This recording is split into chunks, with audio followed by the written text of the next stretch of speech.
Hello पिला माने तमर इंटीग्रेटेड बीएड एमएड पाई नोटिस आसी सारी तो देखो कौन कौन आसी मु तुमको टिके एक्सप्लेन कर दउची।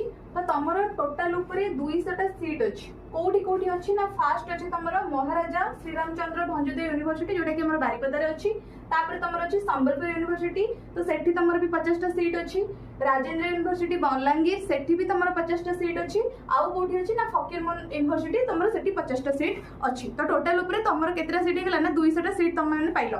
तो देखो केबे ठरो स्टार्ट हे जाउची तमर को दिन तुम मैंने अप्लाई कर अप्लाई डेट केबे ना अप्लाई डेट तुम 4 अगस्त 2025 स्टार्ट हो केते बेले स्टार्ट हो ना 11 टाइम मंडे दिन स्टार्ट हो तापर तुम आसला लास्ट डेट केबे होची ना लास्ट डेट होची तुम 17 तारिख रे। तो 17 तारिख दिन तुम 11:45 रे तुम लास्ट माने अप्लाई करि परिबो। तो देखि दियो तापर फर्स्ट सिलेक्शन तुम अछि फर्स्ट राउंड रो सिलेक्शन तुम अछि को दिन ना 22 अगस्त रे अछि। तो जो माने चाहू जो एनरोलमेंट करिया पे एटा गोटे भलो अपॉर्चुनिटी तो तुम माने जाई कि एनरोलमेंट करो।